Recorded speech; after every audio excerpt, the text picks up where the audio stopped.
Chapter 18. Gale Redmont.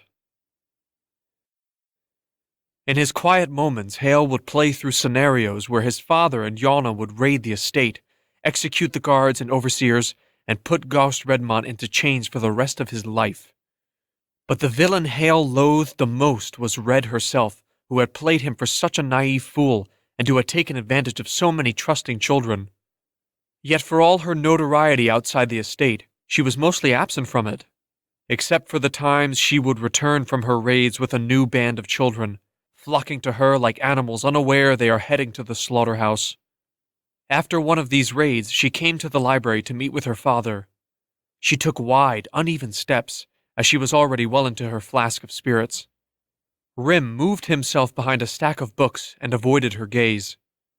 Hale kept his head down, staring intently into a ledger, although the moment Red had walked in, his concentration was lost. How he yearned for a dirk or a blade of any type to jump at her from behind when her guard was down. He felt his face twitch, and his fingers gripped the quill in his hand so tightly that it cracked. "The raids go well," Redmont said. "I have brought you 17 children with the last lot, 6 girls of childbearing age." "And whom did we strike?" "Marmorswade. He won't be in business any longer." Redmont paused. "You killed him." Red nodded and looked at the front and the back of her hands. She rubbed her knuckles as if she noticed dried blood there. "He has a son who might be continuing the business after his father's death," Redmont said. No, he won't be," Red said. Her father leaned back heavily in his chair and sighed, his breath disrupting the papers before him. "I don't remember eradicating family lines to be a part of our plan for profit." "These are pigs and worms that are standing in defiance of your monopoly." "Yes, and without them we'll have to go about capturing slaves on our own. Would you have the same success attacking villages as you do abusing wagons with a ragtag bunch of brainwashed child soldiers?" "You said yourself that we should be feared." "You should be feared. Me, revered. I have to do business with these men when we are not double-crossing them. If they realize their most feared enemy is actually the daughter of one of their business partners, we risk all of them uniting against us. Keep them off balance with a few raids, but allow them some wins, lest we kill the goose that lays us the golden eggs." "You would have us be a parasite to these scoundrels." "I would have us be shepherds of wolves. We must know when to cull the flock and when to let it breed. Do we have a clear understanding, Gale?" She leaned forward over the table, oblivious to her father's question, her attention diverted. "What is this?" she asked. Hale saw that she had picked up the page of the Font of Jasmine, where it had been left in a pile of unfiled papers. "Something one of the slaves, this one, had on him." Red looked at Hale, noticing him for the first time. "You! I remember you! The Elk Rider! Where did you get this?" Hale hesitated. He had been able to dodge the question of where he had found it when her father had asked him before. "I bought it for a pence from a boy who stole it from a library." "Why?" "I thought it was nice to look at." "Where did you learn to read?" she asked, studying him with those eyes set in spiderwebs of wrinkles, so incongruous on her young body. "Havisham Academy."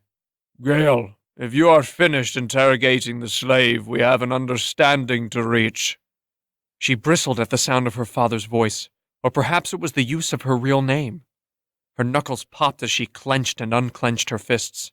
"I'm done, and we're done too," she said, turning and tossing the page back onto his desk before she swept out of the room. The cold steel of a knife at his throat woke Hale. He knew better than to call out for help, but even if he had, there was a hand clamped down over his mouth. "Come with me. Try anything and you're dead," a voice whispered in his ear. Rim's soft breathing continued next to him, undisturbed. Hale shifted on the mattress of corn husks and placed his feet on the floor. The knife withdrew, but he didn't need it touching his skin to know it was still poised close. "Put on your shoes," the voice said, and his boots were thrust into his lap. He did as he was told, straining to keep quiet as he did so. He tied up the laces, then stood. "Down the ladder." Hale obeyed, crawling down the ladder out of the attic alcove where he and Rim slept. The figure slid down after him, took him by the collar, and guided him down the hallway to the steps to the first floor and then outside. The moon was a waxing gibbous and cast light on the stone of the courtyard as they crossed it. At the corner of the manor, his companion turned him towards the vineyards where Hale marched, wondering, if required, could he lose his captor in the grapevines? But they did not get more than a few steps into the trellises before he was seized by the shoulder, spun around, and found himself looking into the face of Avenger Red. "You," he blurted. "Keep your voice hushed," she said, "or else we'll be discovered. What do you want with me? I want to know what you were doing with that page on the font of Jasmine. I told you. You lied." She shook him by the collar and yanked free his bite palette. The leather shone in the moonlight, revealing the multiple crescents left there by his teeth. "Want to try again? I'm no fool. I know what the font does." "How?" "Every crippled, sick child hears stories of the font. Even me." "But you? What's wrong with you?" Hale asked. She lowered the knife. He heard it slip back into its sheath.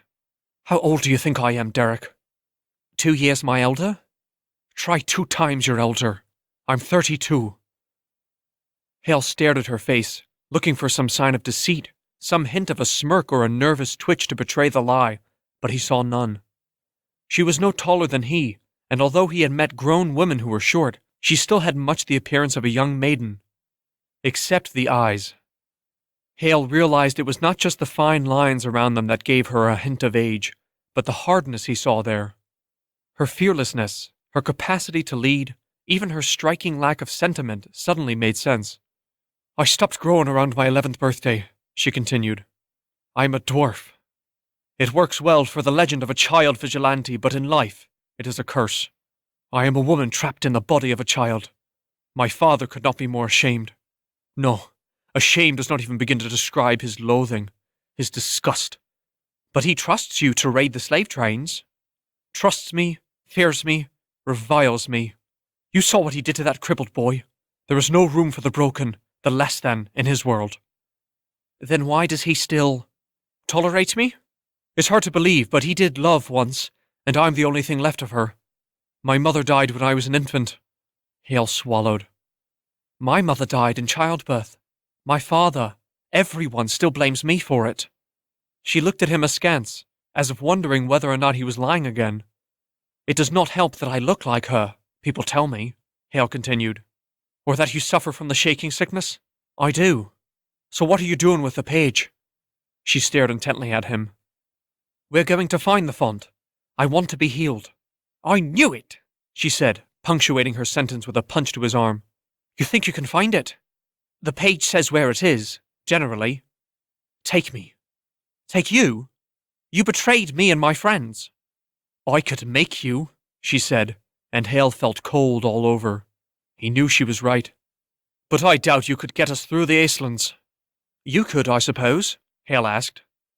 "The lands between here and Rivertown are not friendly to the Redmont clan, but there is someone who does know the lands and has been planning an escape for months." Hale did not follow her, and she perceived as much. "I'm talking about Rim," she said. "Rim? Even if he was planning, nothing escapes my father's notice. He has spies everywhere. Rim has been talking, asking about the lands to the east. He has even been stealing table scraps. Look under his bed sometime. You'll find all sorts of supplies. Even if he were planning an escape, what do I have to do with it? He trusts you. You need to get him to trust me." "Trust you? That's laughable. I can make sure your friends are released." Hale stiffened. "I have your attention now. How can I trust you? Because I'm a freak, like you. Not good enough. Fine, don't trust me. Don't act until your friends are released. But then you will have to talk to Rim into taking both of us through the river valley to Rivertown. And you will need me to get past the pickets surrounding this place. My friends have to be set free. I'll have them shipped back to Antis. Even your elk." Hale weighed the offer. He did not like to part with his friends, but if they could be free and safe, and he unencumbered, then perhaps it was no dilemma at all. "I will speak with Rim." Hale waited a few days until he and Rim were left alone in the library together. Rim made no effort to try to conceal his plans for escape when Hale confronted him. Just as Red had predicted, Rim trusted him. He was actually eager to have Hale as a companion and conspirator. Rim was not willing to trust Red, however. "She's a liar, a slaver, and a murderer," Rim said. "That's all true, but she's also a freak." "I'll say," Rim said, putting down his quill. "Like me," Hale said, holding out his bite palette. "You?" "Yes. I have the shaking sickness. My friends were helping me find the font so I could be cured." Rim rubbed his chin. "So you trust her?" "She has promised to let my friends go." "I will believe it when I see it." But the day came. Early in the dawn, when the stars were still fading into the coming light of morning, Hale and Rim gathered, shivering, outside the curtain wall on pretense of counting slaves as they headed out into the fields to work. A chattel wagon pulled by oxen rolled up out of the mist from the direction of the dungeons. Meanwhile, a guard appeared at the gate, with a lean-looking girl by his side, her hair pulled back in a tight ponytail, her skirt tattered at the edges and stiff with sweat and dirt. Hale was shocked to realize it was Katlyn. The weeks in captivity had hollowed out her cheeks, and her eyes were sunken like so many of the other malnourished slaves, but they welled up with tears upon seeing Hale. The wagon neared. A driver sat on the bench, and in a plain brown cloak beside him was Red. 3 horses trailed behind, the bridles lashed to the corner of the wagon, and a 4th creature was chained as well. The elk. It turned its eyes on Hale and Katlyn before shaking its head and huffing at Red as she swung down from the bench to untie the horses. The guard that led Katlyn out took them by the bridles. Hale grabbed Katlyn by the elbow and led her towards the wagon door. "What's going on?" she asked. "I'm getting you out of here." "What?" "Just follow along." Red was giving instructions to the driver and handed him an envelope sealed with the mark of her father, which Hale had grown used to seeing on official documents from the library. The driver slipped the envelope into his breast pocket, climbed down from the bench, and walked to the back of the wagon where he unlocked the door and stood aside to allow Hale to look inside. Hale heard the rattle of chains before he made out the shapes of Val and Cody on the benches. "Oh, bless my eyes," Cody said. Hale guided Katlyn up the steps into the wagon. "What is going on here?" Val said, looking at Red, who stood off to the side. "A deal," Hale said. "Your freedom if I help Red find the fountain too." "You made a deal with her?" "For your freedom. And you trust her?" "I gave him my word," Red spat. "Now Rim, mount your pony." "There is a network of people east of here who help escape slaves," Hale said to Val. "Rim knows the way." "And us? You would just bargain us away so easily?" Val said. Hale was surprised. "I've won your freedom." Val lifted the chains. "It doesn't feel like it yet. It feels like divide and conquer, but what Red is up to, I can't guess." "You just have to ride in the chattel wagon until you are free of Redmont's lands. Then you can be released, and you can return to the city." "Derek, it's time to go," Red said. Val glared at her over Hale's head. He lowered his voice. "Don't separate yourself from your pack, young man." "This is my only choice," Hale said, a sense of frustration growing within him. He had expected Val and the others to be grateful. "Anyway, I still have a pack." "Aye, and I don't trust half of it." Val sat back on the bench across from Cody, who had his arm around Katlyn. "I don't like being a pawn. I hope you know what you are doing." "I do," Hale said, closing the door. The driver stepped up beside him, locked it shut, and then returned to the bench where he snapped the reins and the oxen began to draw the wagon away down the road with the elk, lashed to the back, following. Under his breath, Hale added, "I think